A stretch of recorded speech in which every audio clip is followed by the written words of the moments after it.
Hi, everybody. I'm Jim Rohn. What a pleasure it is for me to come and visit with you for just a few minutes here today. Tell you briefly a little bit about my story and share some ideas that might be beneficial. I've lectured in some high school classrooms in California and Arizona and some universities and colleges, Pepperdine University, San Diego State, Arizona State University. And so I've had a chance to talk to kids that are interested in themselves and interested in their future, interested in America, interested in what they can do with their lives, and listening to stories that might be beneficial. And I don't have a chance to, visit all of the schools and universities around the world, so this is a great chance for me by video to have a chance to tell you my story. Just briefly, let me tell you my story. I grew up in Idaho, farm country. My father still lives on the old homestead where I grew up, southwestern Idaho. He'll be 91 his next birthday, and I'm very proud of him. I went to high school. I graduated. I went to college 1 year. Halfway through my second year, I decided I was smart enough, so I quit. One of my major mistakes. I should have stayed in school. But I thought, heck, I'm smart enough to get a job. And back then I thought, that was it. If you're smart enough to get a job, what else would you need? Found out later, a big mistake. But anyway, I quit school at age 19, went to work. A little while later, persuaded a beautiful young lady to marry me with a lot of fancy promises. And fortunately for me, we got married. A little while later, I started my family. And I'm out there working hard, doing the best I thought I could. But year by year, I kept falling a little further behind, buying a little more than I could conveniently pay for on time. And the creditors are finally starting to call saying, hey, you told us the check was in the mail. I'm not feeling at all good about that. About age 25, I've got pennies in my pocket, I've got nothing in the bank, and way behind on my big mouth promises to my family, and wondering what could I do to make my life better. I was willing to work hard. That was not my problem. But I just wasn't making the progress I wanted to make. And then good fortune came my way. Sometimes it's difficult to describe good fortune, why something remarkable happens to you at a particular time. One of my friends says, well, hey, things don't just happen. Things happen just. And maybe that's it, I don't know. But my good fortune was I had a chance to meet a very wealthy man. His name was Mr. Schoaf, Mr. Earl Schoaf. A friend of mine had gone to work for him, and he started telling me about this man. He said, you got to meet this man. He's rich, but he's easy to talk to, and he's got a remarkable philosophy of life. And he kept going on, and I thought, well, I've got to meet this man. So shortly after that, I had a chance to meet this Mr. Schoaf, and I was impressed. He was rich. He was easy to talk to. Within a few minutes, I was dazzled. And I said to myself, I would give anything if I could be like that, rich and easy to talk to. What would it take? And then I thought, if I could just get around somebody like him, and if he would teach me and coach me, I would do it all. And that was my good fortune. A few months later, this wealthy man, Mr. Schoaf, hired me and gave me a job, and I went to work for him, and I spent the next 5 years in his employ. And then, unfortunately, at age 49, he died. But I got to spend 5 years with this remarkable man, his last 5 years of his life, and the first 5 years of my new life. And my dream came true during that 5-year period. This man took the time to teach me and coach me. He taught me the books to read. He taught me the disciplines, and he taught me the skills. And he taught me the changes to make in my language and personality. And the things he shared with me during that 5 years changed my whole life, changed my income, changed my bank account, changed my future. I've never been the same. By the time I was 31 years old, I was a millionaire. So he taught me economics as well. So how lucky can you get to meet the right person at the right time who takes the time to share with you ideas that can change your life? A lot of rich people, right, don't take the time, but he did, and he also had the ability. Some people want to share their experiences, but they don't quite know how to say it. But he had it all, and he used language that I could understand, and those ideas greatly affected my life. I wish he was still alive today. If he was, I'd be calling him today one more time, thanking him for the time he spent with me sharing his life and his experiences that so dramatically affected my life. Then, how I really came to be invited to speak to you today. 30-plus years ago, I was living in Beverly Hills, California. And a friend of mine one day said, "Jim, you've got to come and tell your story to my service club." He belonged to the Rotary Club. And he said, "I know your story. Idaho farm boy makes it to Beverly Hills." But he said, "I know my club members would love to hear your story. Would you come and at our breakfast meeting and tell your story?" And I said, "Okay." So I arranged a little talk, went and shared my story that morning, and guess what? They liked it. And my phone rang. Another club called and said, "Would you come and tell us that story?" My phone rings. Another club calls, said, "We've heard about your story. We have a luncheon meeting. Would you come share your story?" First thing I know, I'm spending a little piece of my time giving these breakfast talks and luncheon talks. And then one day, a man who heard my talk about 3 times said, "Would you come and talk to my management and salespeople?" He said, "I've got this little company going, and he said, if you would spend some time talking with my management and salespeople, I'd be happy to pay you." And I thought, wow, wouldn't that be something? Tell my story and my experiences and get paid? He said, "I'd be happy to." Little did I know, that was the beginning of a whole new, brand new adventure for me in sharing my story in speeches and talks and seminars and lectures. And now this business become one of my most flourishing enterprises, takes me around the world. I went to many countries just this year, had my largest audience early this year in Spain, 12,000 people, 10 different languages being translated at the same time, the whole audience with the earphones on. It's interesting when you lecture with multi-languages. You know, when you hit the punchline, you know, the Spanish laugh first, and then the French get it, and then finally the Italians get it, and last the Germans finally get it. And then I say, "Hey, the Germans finally got it. I guess we can continue." You know, some languages take longer to translate than other languages. But what an exciting adventure for me. I was in Israel this year.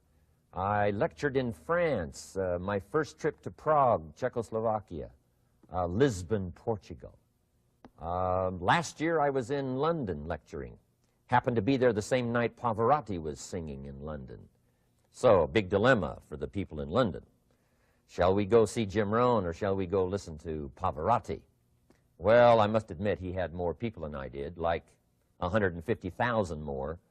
He did a free concert in Hyde Park, and they expected 250,000, but only 150,000 showed up because it rained. And they all got soaked from Prince Charles on down, but they sat in the rain and listened to Pavarotti. I would have been happy that evening, right, to cancel my seminar and go sit in the rain and listen to Pavarotti. Anyway, he and I have agreed now not to appear in the same city on the same day anymore.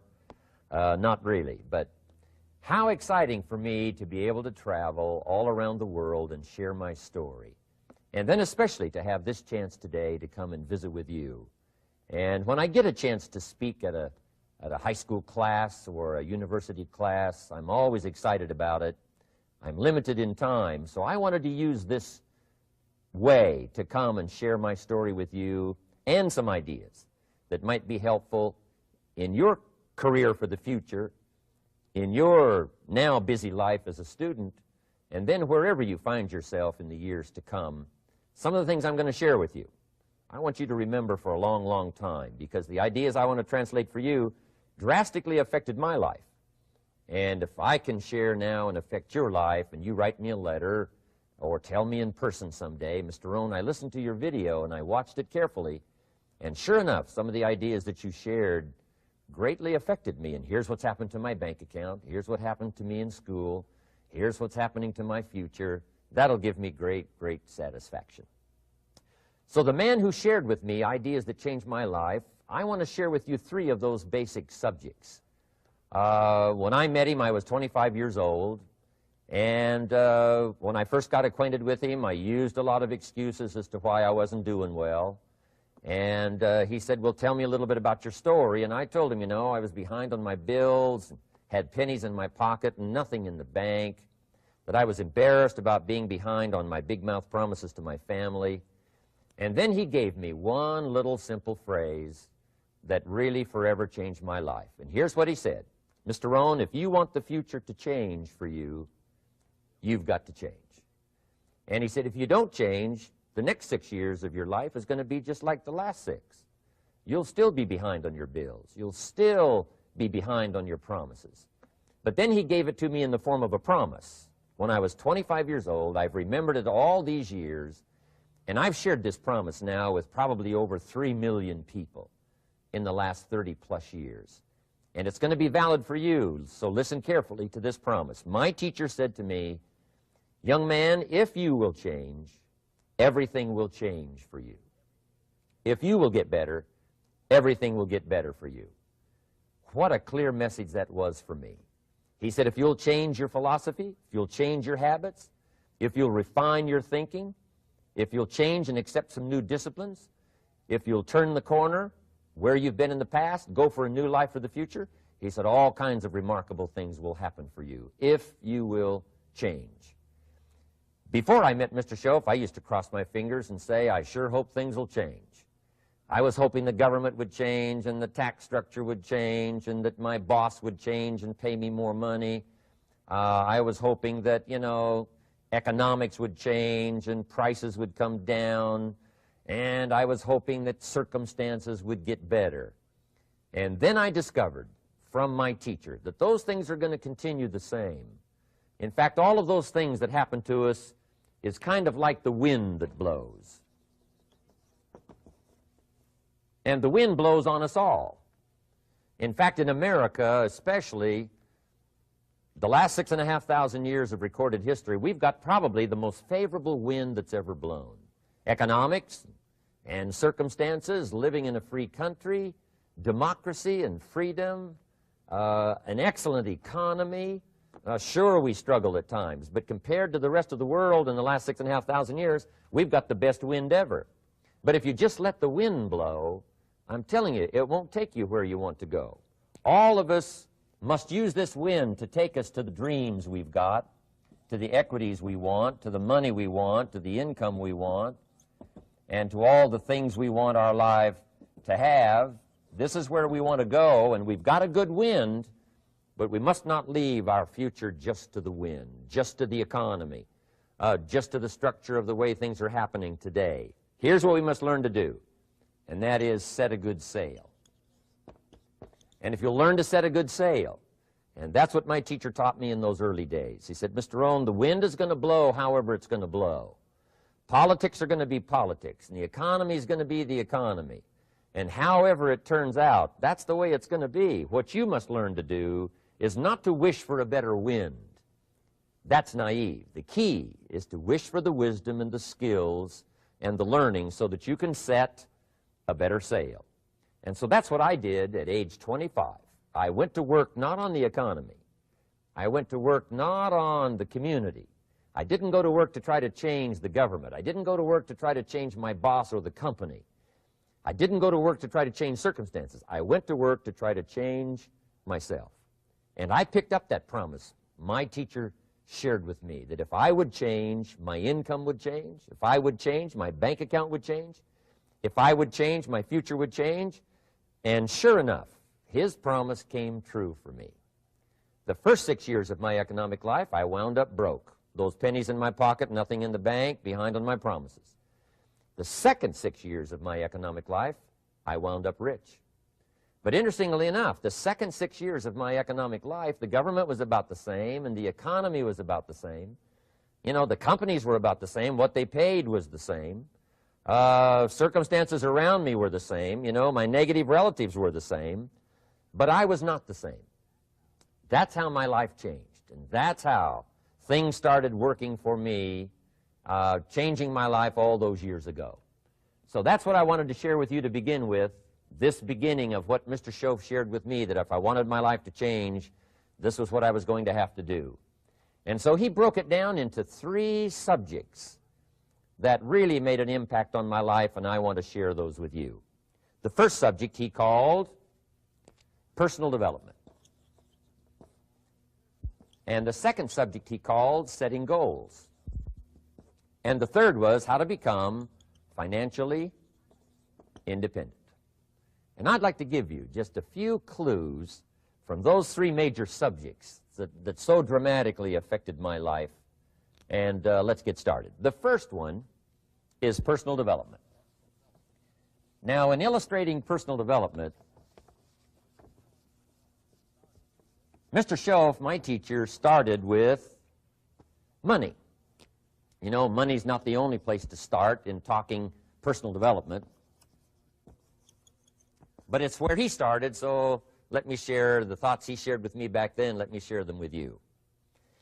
Here's the best lesson I can give you on economics. It's very simple. We get paid for bringing value to the marketplace.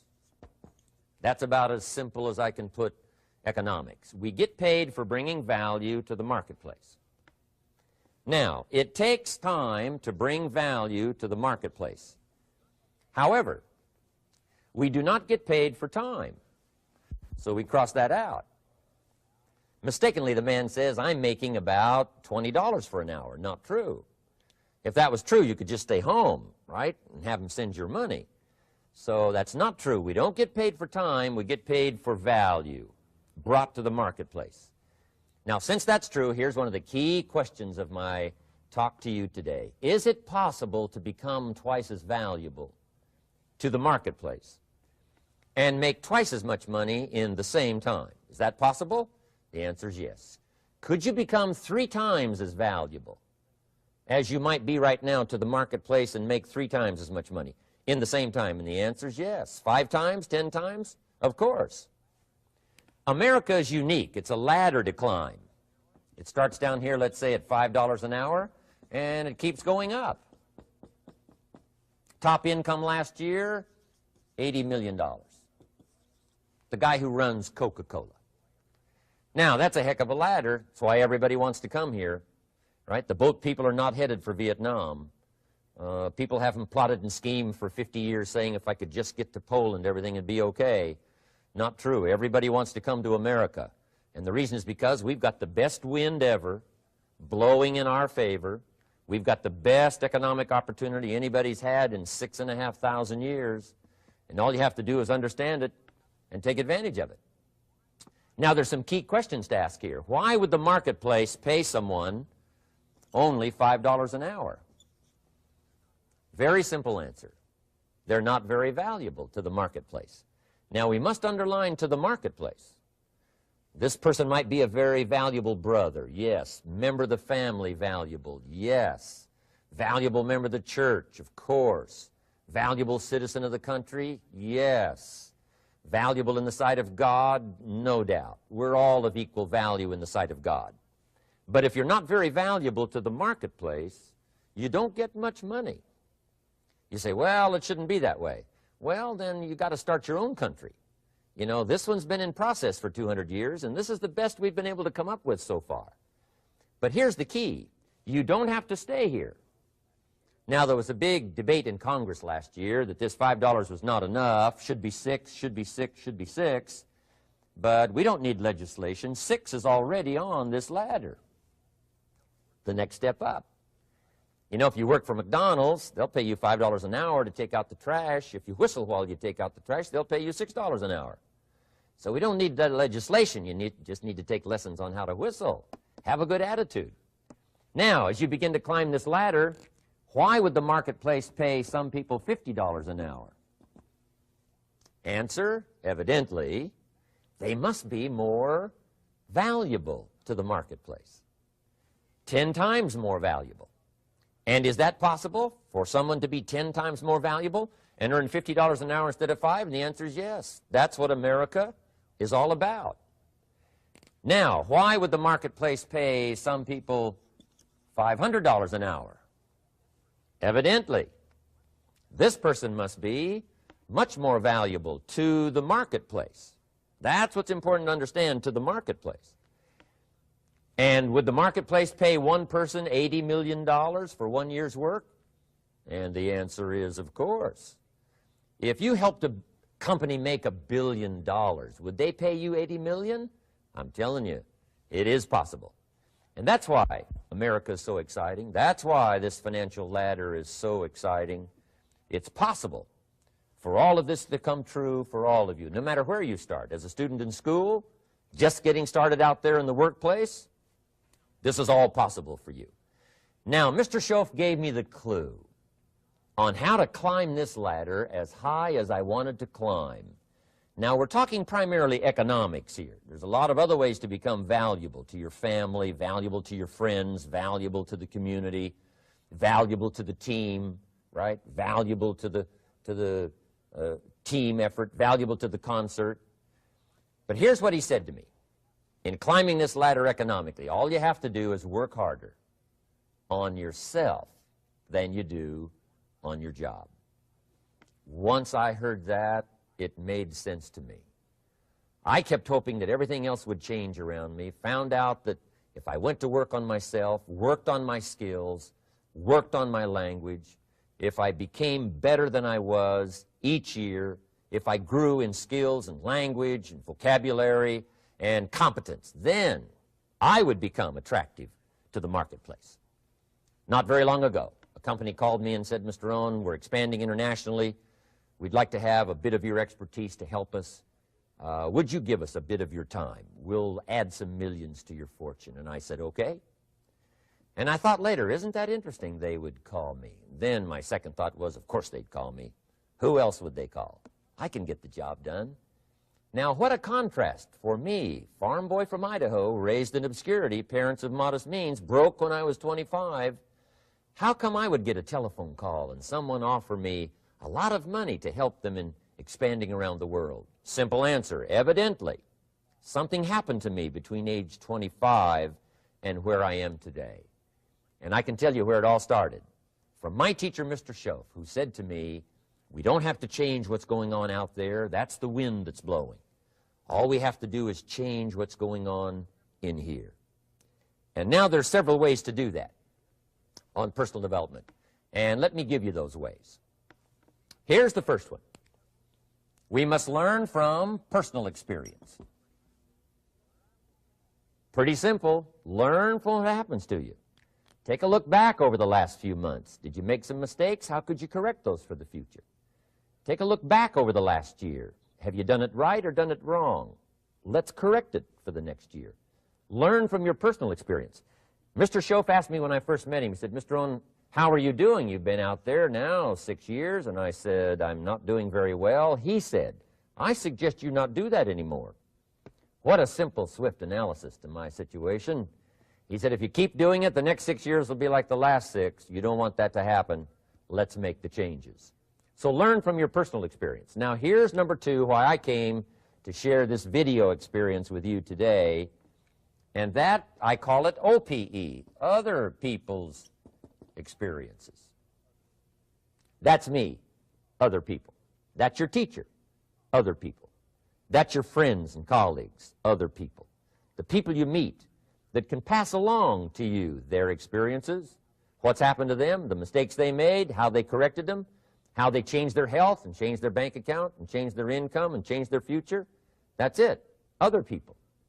Now, there's 2 kinds of people to learn from. One is failures. It's too bad failures don't give seminars, right? That would be valuable. Bring your notebook, have them tell you how they lost it all and threw it all away, threw their health away and threw their friendships away and things didn't work out well.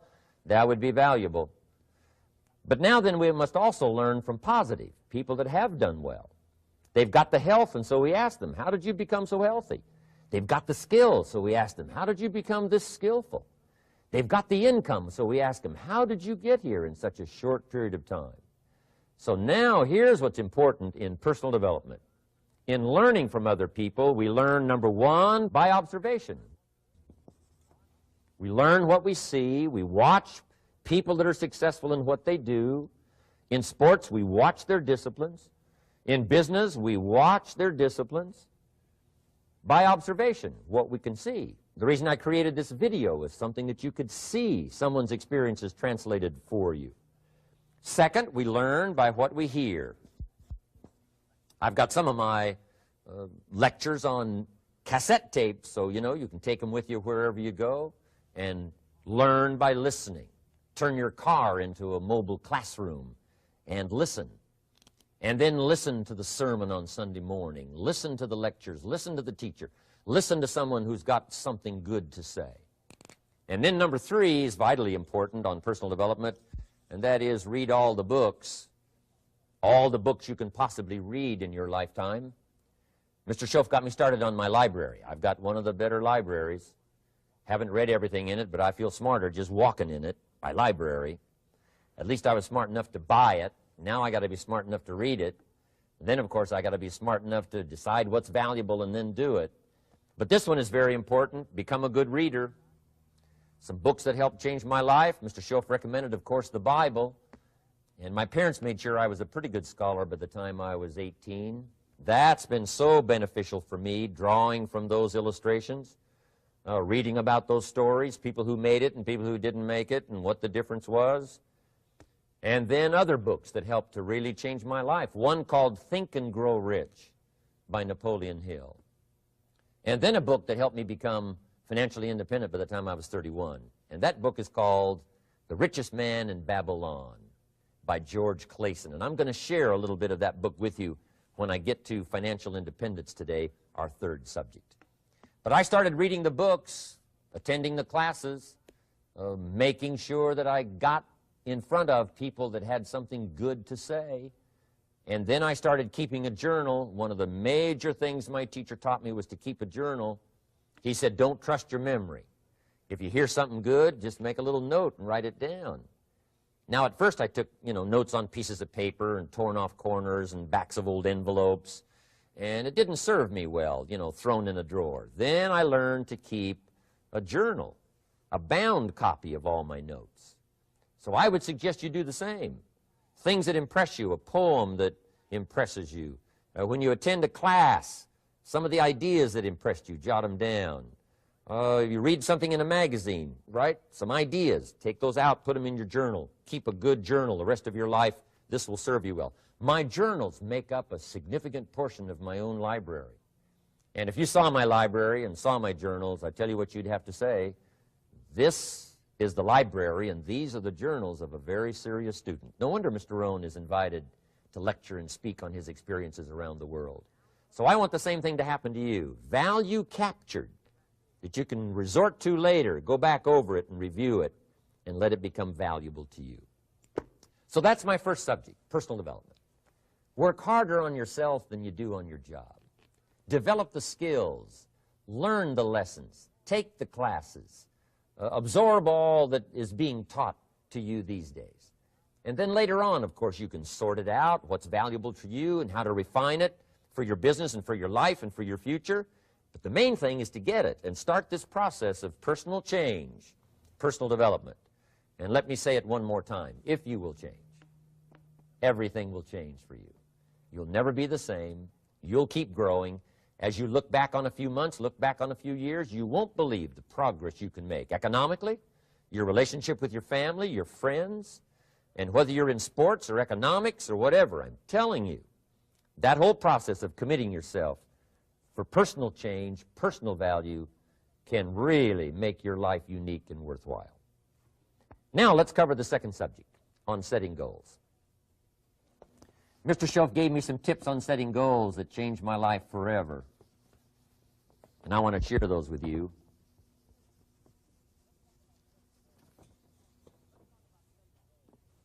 So let's talk about setting goals, and I also want to tie it to personal development, and you'll see how I'm going to do it as I progress here. Setting goals. We need to take a look into the future. There are 4 things to consider in terms of attitude. One is how you feel about the past. Best advice I can give you on that is treat the past as a school. Let it teach you the mistakes you've made, the things that went wrong, the things that didn't work. Don't use the past as a burden to carry, and don't use the past as a club to beat yourself to death. Past losses, past failures, past mistakes. But let the past be a school. Tough school maybe. We've all been through some tough stuff. So if you feel good about the past, draw from it for experience and let it teach you. Then next is how you feel about the future. We've got to have the future well designed. The future is called the promise. And here's what we teach in our leadership series. The promise of the future can be an awesome force for your own future. The promise of the future, designing the future. There's two ways to face the future. One is with apprehension, and the other is with anticipation. I promise you, in my travels around the world, most people face the future with apprehension. And here's why. They don't have it well designed. They've sort of left that up to someone else to fix. But here's the best way to face the future, with anticipation.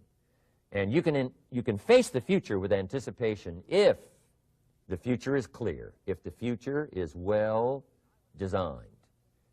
And I would like to have you consider some thoughts with me that help me to really change my future by giving it some thought and some consideration. And here it is. In setting goals, it's very simple. Number one, decide what you want. You just take a little time. You sit down and say, what do I want? What kind of skills do I want? What kind of income do I want for the future? What would I like? Where would I like to go? Places I'd like to visit? Habits I'd like to acquire? Skills I'd like to have? You just take a little time to think about what you want.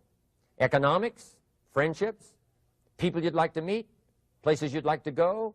You just take some time. And then I suggest, when you've thought about what you want for the future, make a list. Just jot it all down. It's really a very simple process. And then here's number three. Keep all the old lists.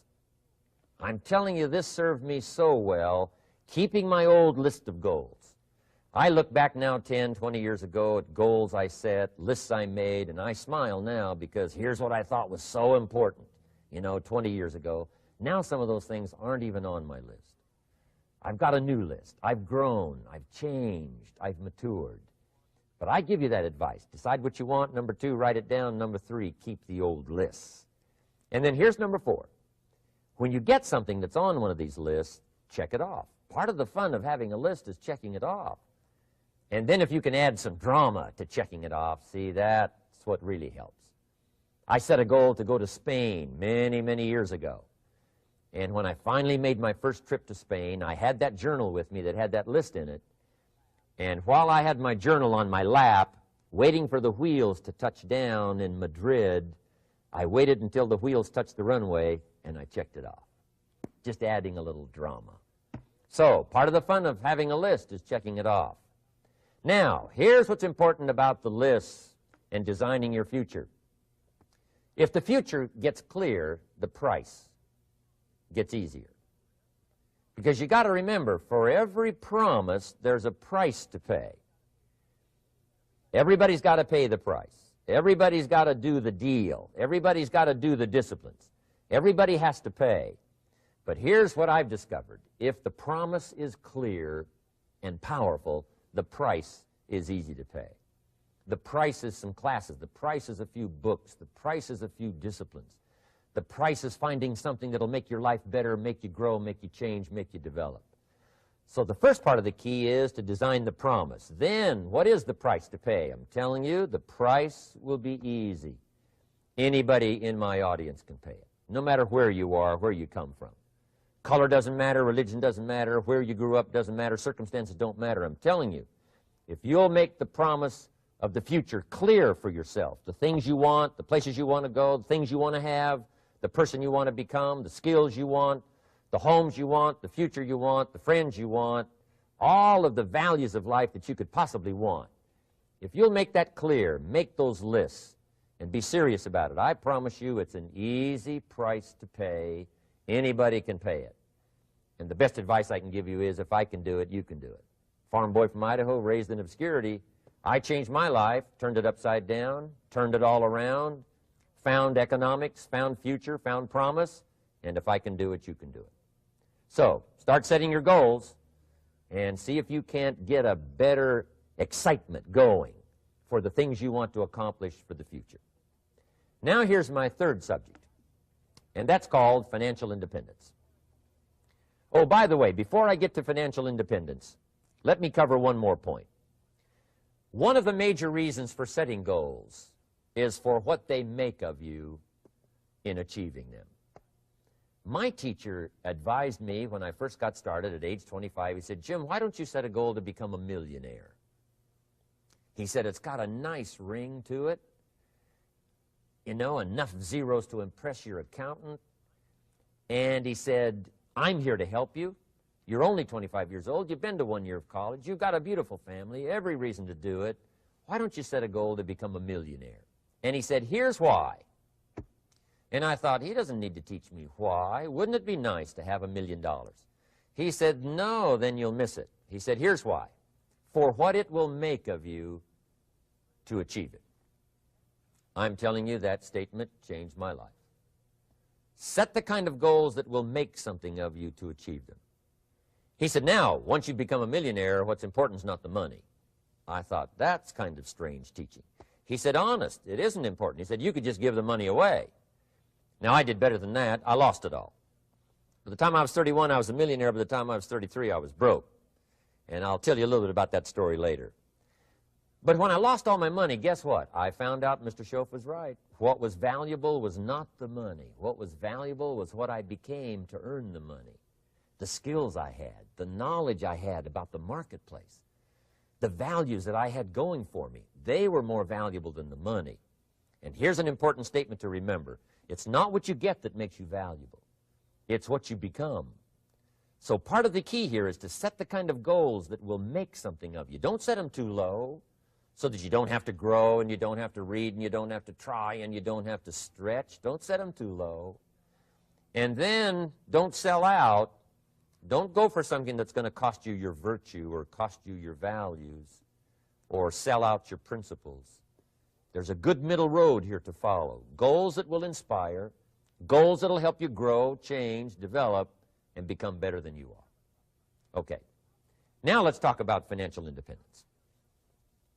How to become rich by 40, 35 if you're extra bright, much sooner if you find an opportunity like I did. Let me show you how I did it. Financial independence. First of all, I like the phrase financial independence. Some people are a little bit concerned about using the word becoming rich or becoming wealthy, and I can understand that. I struggled a little bit with this. Is it okay to go for becoming rich, go for becoming wealthy? And maybe that's a bit too strong a word or strong a term. So here's what I've come up with that I think is comfortable for me, and that is how to become financially independent. I think it's every person's heritage here, especially in America, to become financially independent. Now, let me give you my definition of financial independence. Financial independence is the ability to live from the income of your own personal resources. Financial independence. Now it depends on how you want to live. If you need $2,000, $3,000 a month, if you need $4,000 or $5,000 a month, if you need $10,000 a month, some people may need, $100,000 a month. But whatever you would need to live, and you could earn that living from the income of your own personal resources, that's what I call financial freedom, financial independence. And let me show you how to acquire it. If you start at age 15, between ages 15 and 35 is 20 years. And in my personal opinion, based on my own studies and my own experience, 20 years, in my opinion, is enough time to become financially independent. If you're not, you don't live in the wrong country. Probably what's happened is you have the wrong plan. And it's easy to be a nice person with the wrong plan. I found that when I was 25 years old. I was broke at age 25, and I was a nice guy. You would have liked me. But I'm telling you, my plans up until then, especially my financial plan, left me broke. I totally changed it the next 6 years, and I became financially independent. So I know what I'm talking about. It is possible in a reasonable amount of time, 15 to 35, whatever, 20 years' time, enough time. You can do it in a much shorter period of time, like I did if you want to, but this is a reasonable enough time. But here's number one. First of all, you got to have the right philosophy. Philosophy is our ability to gather knowledge and sort through it and decide what's valuable. To develop a philosophy about life, a philosophy about our health, a philosophy about our family relationships, a philosophy about economics. And if you develop the right philosophy, that's what helps to set this sail so that in 6 years it takes you where you want to go instead of winding up like I did that first 6 years of my economics, broke, no money, empty bank account. The right philosophy. Now let me give you a couple of philosophies to consider. Here's the first one. It's called the philosophy of the poor. And here it is. Poor people usually spend their money and invest what's left. That's the philosophy of the poor. Now here's the philosophy of the rich. Rich people invest their money and spend what's left. And here's the startling answer. It really doesn't matter what the amount is. What's most important is not the amount. What's really important is the philosophy.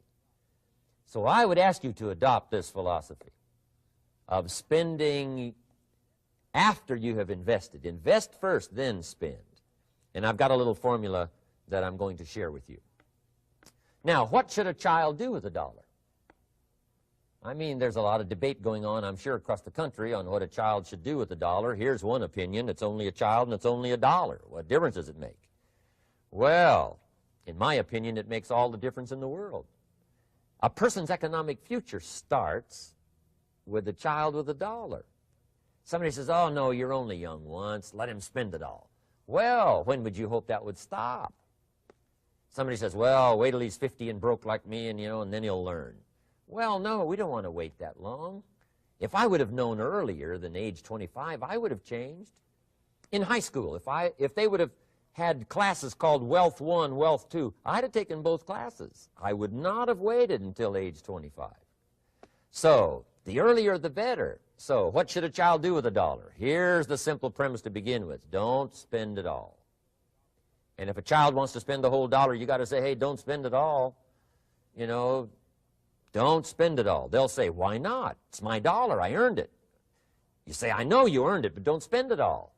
They'll still say, why not? Say, let me show you why not. So you put them in your car, take them to the other side of town, and show them where people live that spend the whole dollar. You just drive them around. Kids learn best by visual.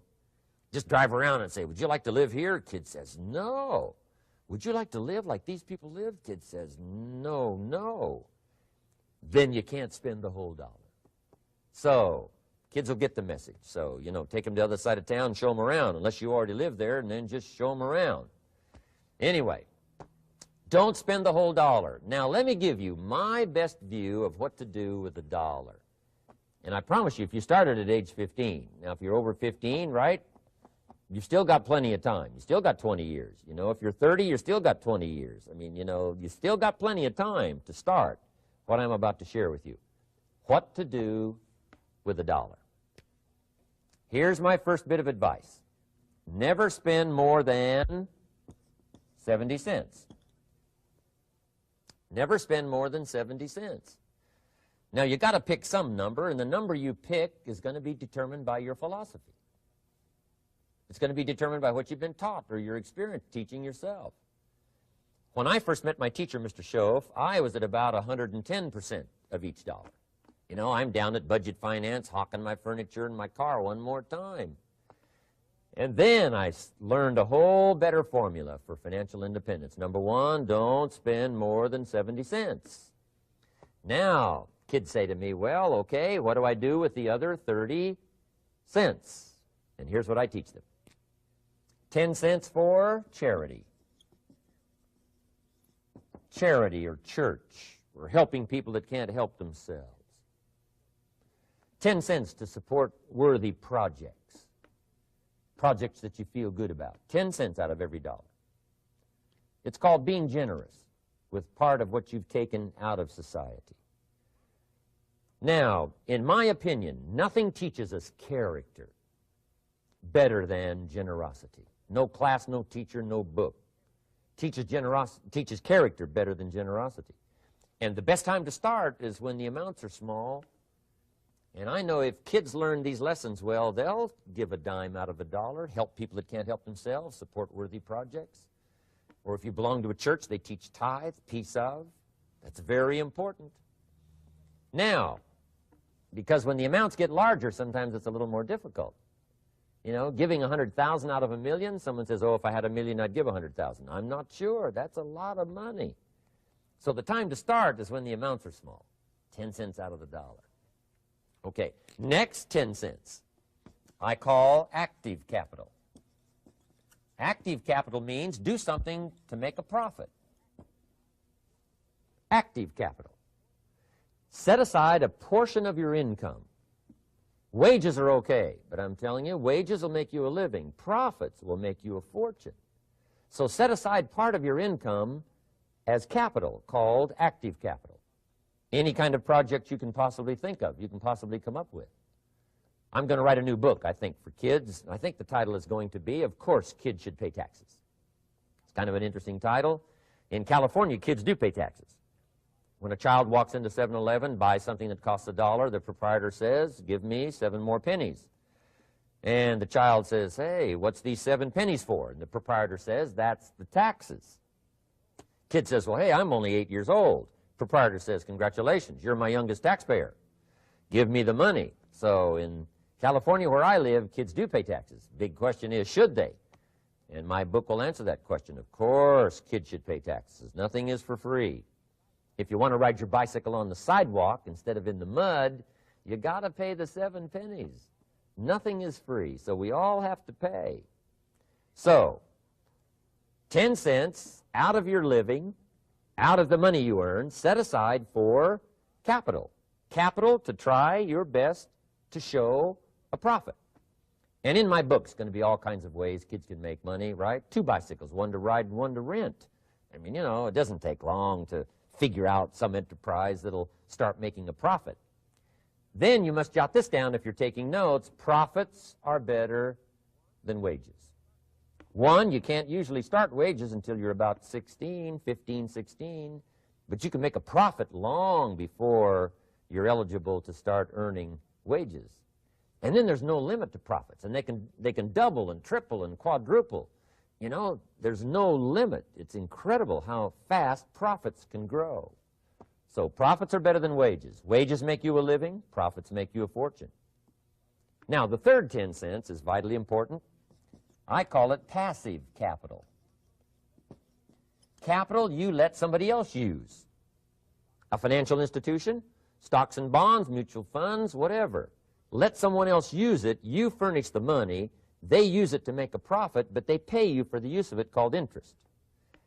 And here's one of the things that will make you financially independent fairly quickly, and that's called compound interest. And this is how you get it. Letting someone else use a portion of your money, your substance. They show the profit, they pay you interest. And this passive capital, I'm telling you, over a sustained period of time, if you'll develop this little 10, 10, 10, and 70, especially starting at age 15, I'm telling you, by the time you're 35, you will be financially independent. You'll have the ability to live from the income of your own resources. And then one more point on passive capital. There's a Bible philosophy. I'm an amateur on the Bible. But there's a Bible philosophy that teaches the borrower is servant to the lender.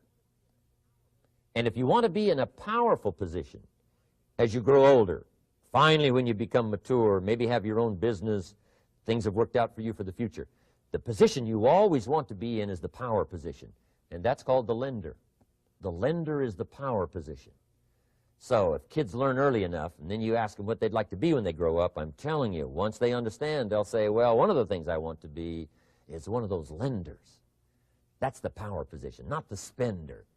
No, you'll be pitied the rest of your life if you just become a spender. You got to become a lender. And I think this is the one formulas to follow. 10 cents out of every dollar. Let someone else use it. Be the lender, power position. Then try to show a profit. Can't we teach our children how to take $1, search the neighborhood, find a broken wagon, pay $1 for it, bring it home, You know, clean it up, sand it until it's clean, paint it red till it shines, straighten out the wheels till they're true, take it back to the neighborhood, sell it for $5. Anybody can do that. Now, does the child deserve $4 profit? And the answer is yes. Society now has a mended wagon. And that's what America's all about. Finding something, touching it, making it better, making a profit, taking part of your resources, helping people who can't help themselves. Let someone else use it to make a profit. Some projects require more capital than one person has. Exciting.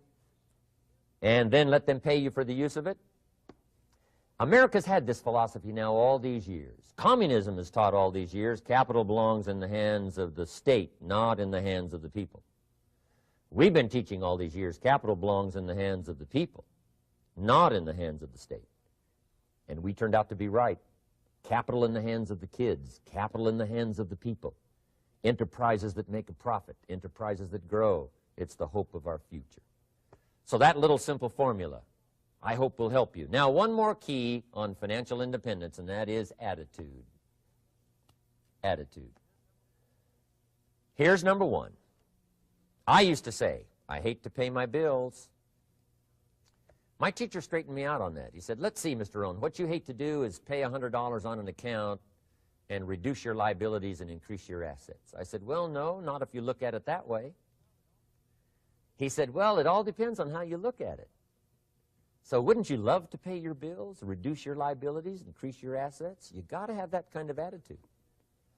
I found out the same attitude about taxes. I used to say, I hate to pay my taxes. And Mr. Shove said, well, that's one way to live. But don't you understand? Taxes is how we care and feed the goose that lays the golden eggs. Wouldn't you want to do your share? Someone says, yes, but the goose eats too much. Probably true. But hey, we all eat too much. We all need to go on a diet. Better a fat goose than no goose. So I finally became a happy taxpayer. Now, I think taxes are too high, so I'm working to get taxes lowered for our economic future. But then whatever they turn out to be, I gladly pay, do my part, because that's what makes the whole system run, each of us doing our part. Now, I want these three subjects to be valuable for you. I want them to have meaning for you. I want you someday to be financially independent. I want you to have the personal development so that you feel good about yourself. If I had a chance to meet you someday, I'd like to have you show me the list of goals that you got started and say, Mr. Rohn, here's some I've already checked off. Here's the books I'm reading. Here's what's happened. I'm developing the skills. I'm better this year than I was last year. I've got more self-confidence. My skills are developing. That's what I want for you, and that's why I took the time to come and share in this video message with you. I do seminars all around the world, but this is one way that I can reach out and touch you in case you can't come to my seminars, wherever I am. Maybe this video will reach you somewhere, and it'll have an impact on your life. And what I'd like to do is later hear about it, a letter, phone call, or to have a chance to meet you in person. And now I'd like to leave you with these 4 questions called questions to ponder. These questions were valuable for me, and I want to make them valuable for you. Here's the first one, why? We all ask why we should work this hard, why take that many classes, why go to school that many years, you know, why take the notes, why read the books, why work that hard, why put yourself through the push-ups and the disciplines, why? Good question, why? Best answer to why, I think, is the second question. Why not? Why not see how many books you can read, how many classes you can take, how many skills you can develop? Why not see how valuable you can become to the marketplace and to your friends and to your family? Why not see what you can make of yourself? Why not see how far you can go, how much you can see, how much you can earn, how much you can share? Why not?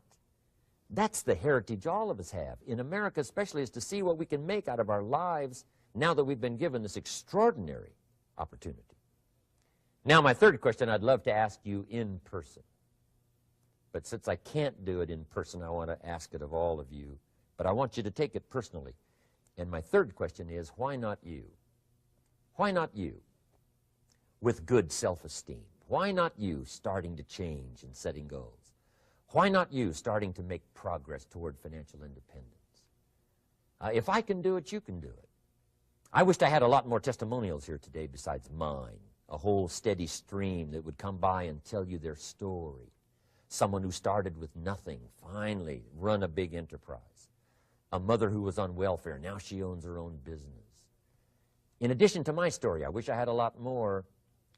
And if all of them told their story, guess how they would probably wind up their story? They'd probably say, just like me, why not you? If we can read, you can read. If we can change, you can change. If we can figure it out, you can figure it out. If we can turn it around, you can turn it around. There isn't anything you can't accomplish. That's what those testimonials would say. And so I want to say it to you personally. Why not you? You've got the brains. You've got the stamina. You've got the vitality. You've got the interest. You've got your life ahead of you. You've got the future. You can do it. If anybody can do it, you can do it. If one of us can do it, hey, we all can do it. And now here's my last question. Why not now? This is a good time. As the 20th century starts to wind down, a few more years as we get ready for century 21, what a good time to set your goals, work on yourself, work on your skills. What a good time to get it together. What a good time to start this process. Personal development, growing, changing, developing, having a good plan for your money and for your life and for your future. Why not now? And I hope I have a chance to see you one of these days and share with you the experience, the reaction, the response you might have had from my message today. And until I get a chance to see you on this side of the world or the other side of the world, in some school or some seminar, or maybe I'll come and speak for a company that you work for someday, I hope I get a chance to meet you. Until then, I wish you the best. I want all that I've gotten to be yours and much, much more. God bless. Goodbye.